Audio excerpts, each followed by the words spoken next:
Hi అండి, అందరికీ నమస్కారం. ఎలా ఉన్నారండి అందరూ? అందరూ బాగున్నారా? అందరూ బాగుండాలి, అందులో నేను ఉండాలి. అమ్మాజీ మాట ఛానల్కి స్వాగతం అండి.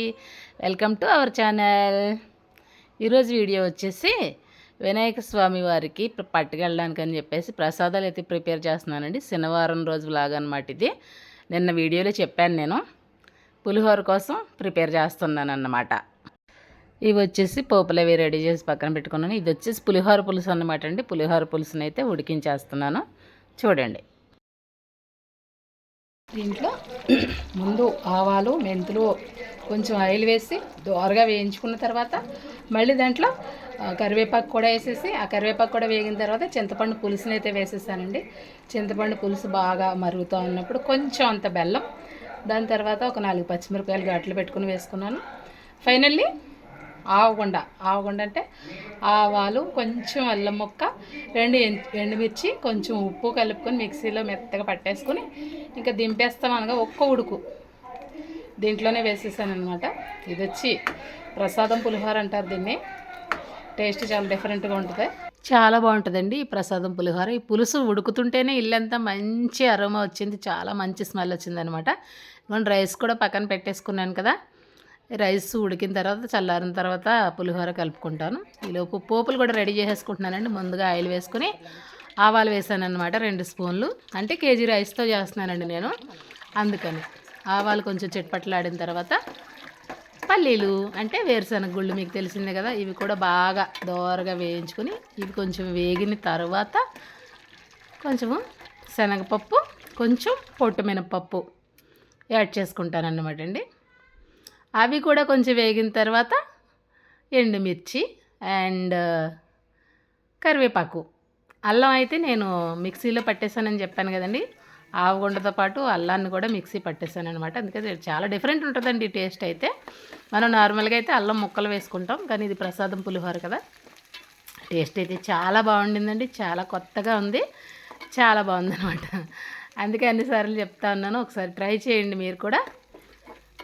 ఇకపోతే కానీ పోపులు అయితే బాగా వేయించేసుకుని ఇవి కూడా పక్కన పెట్టేసుకుని చల్లారి పెట్టేసుకున్నాం అనుకోండి. మనం తర్వాత ఆ రైస్ చల్లారిన తర్వాత పులిహోర కలిపేసుకుంటే చాలా బాగుంటుంది. రైస్ వేడిగా ఉన్నప్పుడు ఎప్పుడు పులిహోర కలపకూడదండి. అందుకే ఇవన్నీ ముందే రెడీ చేసి పక్కన పెట్టుకుంటున్నాను. ఈ లోపల రైస్ కూడా రెడీ అయిపోతుంది కదా అని చెప్పేసి. ఈలోపు మీరు ఒక పని చేసేయండి. ఏం చేస్తారంటే ముందుగా ఈ వీడియోకి అయితే లైక్ ఇచ్చేయండి. లైక్ చేసి కొత్తగా చూసే వాళ్ళైతే ఛానల్ని సబ్స్క్రైబ్ చేసుకోండి. మీ ఫ్రెండ్స్ అండ్ ఫ్యామిలీ మెంబర్స్కి షేర్ చేయండి. తప్పకుండా లైక్ చేయండి. లైక్ చేయడం మర్చిపోతున్నారండి, వీడియోస్ చూస్తున్నారు కానీ. ప్లీజ్ ఒక లైక్ అయితే ఇచ్చేసేయండి అమ్మా, ప్లీజ్. లైక్ ఎలా చేయాలో తెలియకపోతే మీ ఇంట్లో చిన్న పిల్లలు ఉంటారు, 5 ఏళ్ళ పిల్లల్ని అడిగినా చెప్పేస్తారు లైక్ ఎలా చేయాలో. నెక్స్ట్ వచ్చేసి శనగలు ప్రసాదం కూడా చేద్దాం అనుకుంటున్నాను కదండి. కుక్కర్లో వేసానవి, అవి అయితే ఉడుకుతా ఉన్నాయి. ఇదిగోండి రైస్ అయితే రెడీ అయిపోయింది. ఇప్పుడు దీంట్లో నేను కొంచెం కరివేపాకు, వేడి వేడి రైస్లో కరివేపాకుని అయితే పెట్టేశానన్నమాట. అలా పెట్టుకుంటే చాలా టేస్టీగా ఉంటుంది. ఇది అల్లం కరివేపాకు పెట్టేవాళ్ళం, అయితే నేను అల్లం మిక్సీ పట్టేశానని చెప్పాను కదా.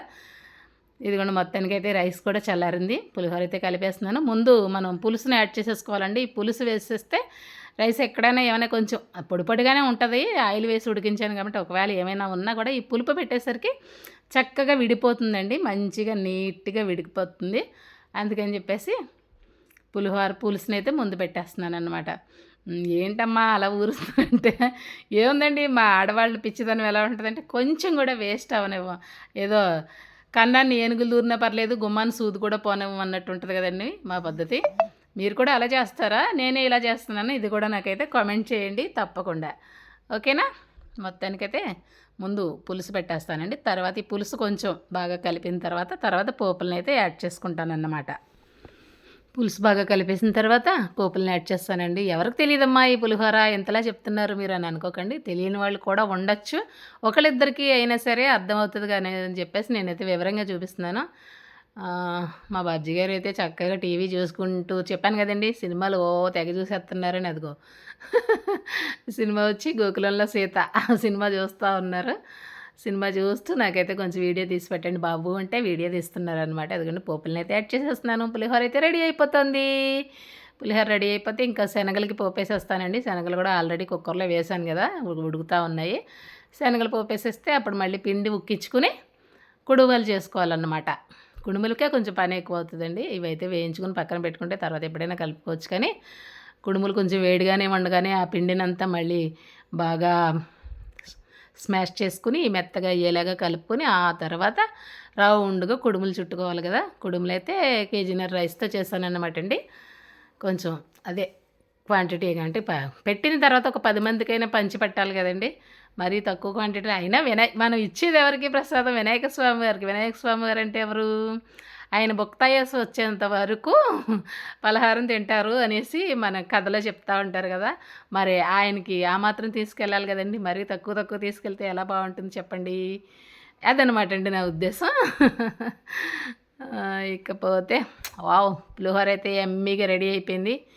సూపర్ అంటే సూపర్ ఉందని చెప్తున్నాను కదా. మెంతులు వేసి ఉడికిస్తే మెంతులు స్మెల్ వచ్చేసి అవి వేగకపోతే చేదొస్తుంది, కానీ కరెక్ట్గా మంచి లో ఫ్లేమ్ మీద వేయించుకున్నామంటే మరి చాలా టేస్టీగా ఉంటుంది అన్నమాట అండి. పులిహోర అయితే రెడీ అయిపోయింది, చూసారు కదా. ఇప్పుడు ఈ పులిహోరని అయితే పక్కన పెట్టేసుకుని మిగతా కార్యక్రమాలు చేసుకుంటానండి. నెక్స్ట్ వచ్చేసి అదిగోండి శనగలు కూడా పోపు వేసేసాను. ఇది కూడా మామూలుగా ఎండుమిరపకాయలు, వెల్లుల్లిపాయ కాదండి, ఎండుమిర్చి, కరివేపాకు, కొంచెం ఆవాలు, జీలకర్ర, కొంచెం మినపప్పు, పచ్చిశనగపప్పు కూడా వేసుకుంటారండి. నేను కొంచెం వేసాను. ఇంక ఇది ఇచ్చి శనగలు మళ్ళీ శనగపప్పు ఎందుకులే అని చెప్పేసి కొంచెం టేస్ట్ కోసం వేసాను అంతే. శనగలు కూడా రెడీ అయిపోయినాయి. ఇంకొచ్చి మా పిండి వేసుకోవడానికి అది బెల్లం, శనగపప్పు వేసి నీళ్లు పొయ్యి మీద పెట్టేశాను అనమాట అండి. కుడుములకి పిండి ఉక్కించడానికి అవి కూడా నీళ్లు మరిగినాయి అనుకోండి, పిండి యాడ్ చేసేసుకుంటే తర్వాత కుడుములు రెడీ చేసేసుకోవడమే.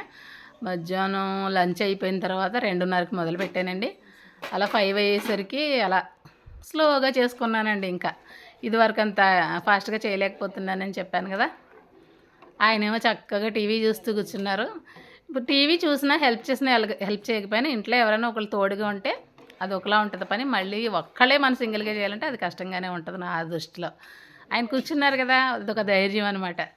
చేసేసానండి కుడుములు అయితే. బాబ్జీ గారు హెల్ప్ తీసుకున్నాను, ఇద్దరం కలిసి చేసాం. ఇదిగోండి ఫస్ట్ 2 ఆయిల్ అయినాయి అనమాట. ఇలాగ ఇడ్లీ గిన్నెలో వేస్తే చక్కగా ఉడికిపోయినాయి. వీటిని తీసి పక్కన పెట్టేసుకుని మళ్ళీ 2వ వాయి కూడా పెట్టేసుకుంటే కుడుములు కూడా రెడీ అయిపోతాయి. 5 అయ్యేసరికి రెడీ అయిపోయినాయి. ఇవ్వండి ఇవి ఉన్నాయి, ఇవి కూడా పొయ్యి మీద పెట్టాలన్నమాట. రెడీ అయిపోయినాయండి. రెడీ అయిపోయిన తర్వాత పిల్లలు వచ్చారు. పిల్లలు, నేను ముగ్గురు కలిసి అయితే గుడికి వెళ్ళామన్నమాట. ప్రవీణ్ లోపు లడ్డు కూడా తీసుకొచ్చాడు, అది కూడా చూపిస్తానులేండి. అదిగోండి కుడుములు, శనగలు, పులిహోర, అరటిపళ్ళు, లడ్డు తీసుకుని వెళ్ళామన్నమాట. అబ్బో కాలుతున్నాయి. ఎలా ఉన్నాయండి నా ప్రసాదాలు? మీకు నచ్చాయా? నచ్చితే తప్పకుండా కామెంట్ చేయండి. అది చూడండి ఉడికినాయా లేదని టెస్ట్ చేస్తున్నాను. బాగున్నాయి, సాఫ్ట్గా ఉన్నాయన్నమాట. ఇకపోతే రెడీ అయిపోయి గుడికి వెళ్ళడమే. ఇదిగోండి సెకండ్ వాయి మళ్ళీ పొయ్యి మీద పెట్టేస్తున్నాను, అది చూస్తున్నారు కదా మీరు. ఇవి కూడా ఉడికిపోతే ఎప్పుడు కూడా చల్లారిన తర్వాతే తీసుకెళ్ళాలండి. వేడివేడిగా ఉన్నప్పుడు ఎప్పుడు కూడా పూజ దగ్గర పెట్టకూడదు. ఎక్కడో విన్నాను నేను, అందుకే కొంచెం ఎర్లీగా చేసుకున్నాను అనమాట. వాడు మొత్తం ప్రసాదాలు అన్నీ రెడీ అయిపోయినాయి. అన్నీ రెడీగా ఇలా పెట్టేసుకుని ఉంచుకుని అదిగోండి లడ్డు తీసుకొచ్చాడు ప్రవీణ్. ఇవి తీసుకుని వెళ్ళడం అనమాట. ఇక్కడ మళ్ళీ మా ఇంటి ముందు మాకు దగ్గరలో ఒక చిన్న వినాయకుడు చిన్నపిల్లలు అందరూ కలిసి పెట్టుకున్నారండి. అక్కడ కూడా ఇద్దామని ఇంకో ఈ బాక్స్లో 21 కుడుములు అయితే ఈ బాక్స్లో వేసాను అన్నమాట. ఇంకా గుడికి వెళ్ళడమే. మా బాబుజీ గారితో చెప్పాను కొంచెం త్వరగా రండి గుడికి వెళ్దామని. ఆయన అయితే ఎప్పట్లాగే రాలేదు.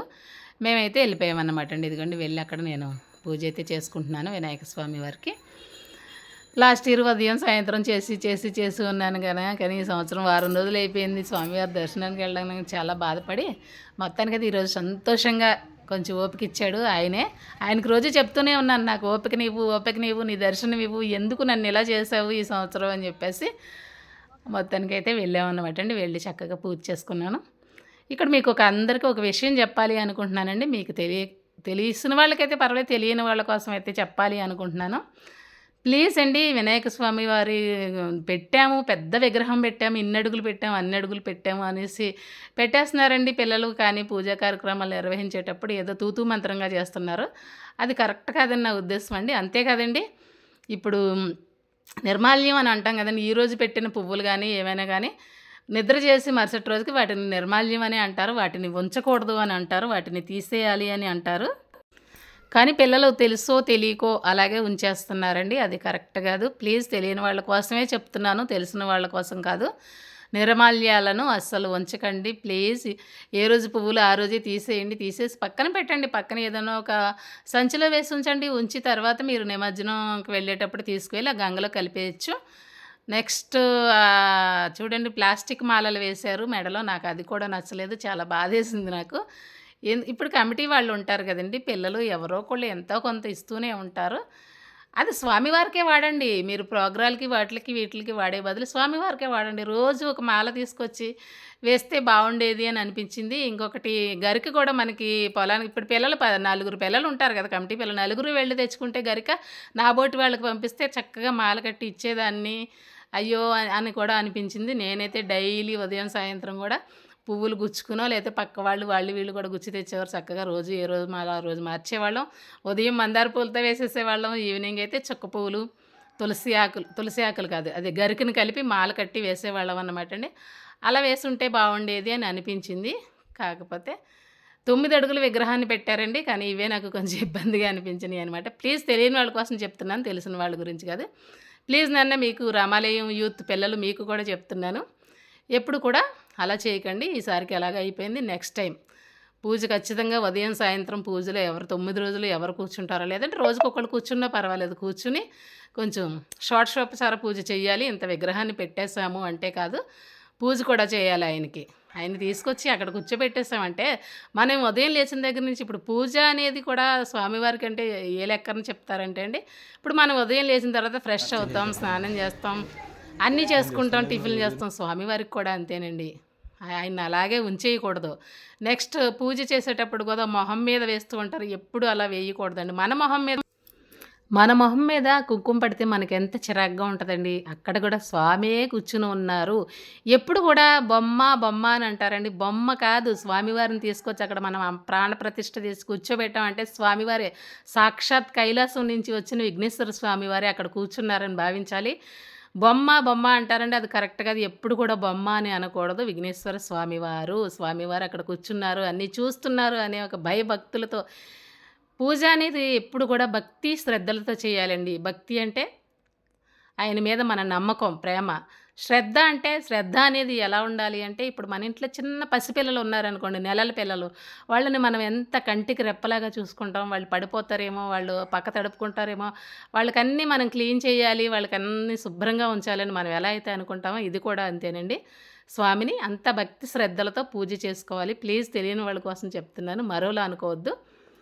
చెప్పాను కదండి, ఇక్కడ మళ్ళీ ఇంకో చిన్న వినాయకుడు ఉన్నారు, అక్కడికి కూడా వెళ్తానని చెప్పేసి. అదిగోండి ఈయన బుజ్జి వినాయకుడు అనమాట. నేను అక్కడికి కూడా వెళ్ళాను. అయితే అక్కడ ఉదయం వేసిన మందార పూల మాల ఎండిపోయి ఉంటే నేను దాన్ని అయితే తీసేసాను. అలా చేయకూడదని అక్కడ పిల్లలకి చెప్పానన్నమాట. తెలియక చేస్తూ ఉంటారండి, తప్పేమీ లేదు. కాకపోతే తెలిసిన విషయాన్ని చెప్పకుండా ఉండడం కూడా తప్పే కాబట్టి చెప్తున్నాను, మరోలా అనుకోవద్దు. మొత్తానికైతే వినాయక స్వామి వాళ్ళని ఇద్దరిని దర్శనం అయితే చేసుకొని వచ్చాను. చాలా హ్యాపీగా అనిపించిందండి. I'm very happy. చాలా సంతోషం. సర్వే జన సుఖినో భవంతు. ఉంటానండి. బాయ్. ఓం శ్రీ గణేశాయ నమః.